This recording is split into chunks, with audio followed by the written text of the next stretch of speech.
राज्याच्या राजकारणातली सगळ्यात मोठी बातमी पाहूया। राष्ट्रवादीचे ज्येष्ठ नेते छगन भुजबळ आज मंत्रिपदाची शपथ घेणार आहेत। आज सकाळी 9:30 वाजता भुजबळ मंत्रिपदाची शपथ घेतील। राजभवनामध्ये हा शपथविधी सोहळा होणार आहे।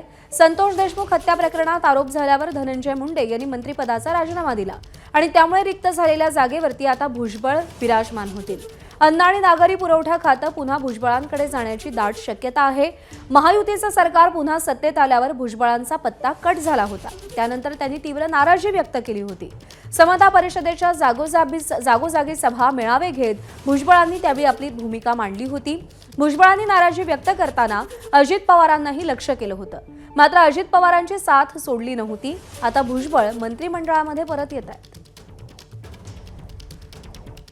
दरम्यान भुजबळांच्या एंट्रीमुळे नाशिक जिल्ह्यात पालकमंत्री पदाची स्पर्धा वाढणार आहे। सरकार स्थापनेला 100 दिवस उलटले तरी नाशिकला पालकमंत्री मिळालेला नाही। गिरीश महाजनांच्या नावाची घोषणा होऊन त्यांची नियुक्ती थांबवली गेली, कारण दादा भुसे दावेदार होते। दादा भुसे आणि गिरीश महाजनांच्या रस्सीखेचीमध्ये आता भुजबळांची एंट्री होणार का हे पाहणं इंटरेस्टिंग आहे। आगामी कुंभमेळ्याच्या पार्श्वभूमीवर पालकमंत्रीपद कोणाला मिळेल याची उत्सुकता आहे। तर भाजपचे प्रदेशाध्यक्ष आणि महसूल मंत्री चंद्रशेखर बावनकुळे यांनी भुजबळांचा मंत्रिमंडळामध्ये समावेश होत असल्याबद्दल अभिनंदन केलेले आहे। छगन भुजबळ जी एक राज्याचे महत्त्वाचे नेते आहेत।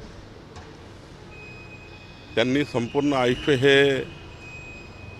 हे महापौर पदापासून नगरसेवक पदापासून तर उपमुख्यमंत्री पदापर्यंत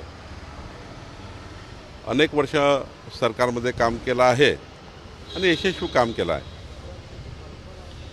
मला या ठिकाणी माननीय मुख्यमंत्री देवेंद्र फडणवीसजी, एकनाथ शिंदेजी आणि खास करून अजितदादाचे अभिनंदन करायचे आहे। त्यांनाही शुभेच्छा द्यायच्या आहे की त्यांनी छगन भुजबळसारख्या एक अत्यंत महत्त्वाच्या ओबीसी समाजाचं नेतृत्व करणाऱ्या एक नेत्याला पुन्हा मंत्रिमंडळात संधी दिली। एबीपी माझा, उघडा डोळे बघा नीट।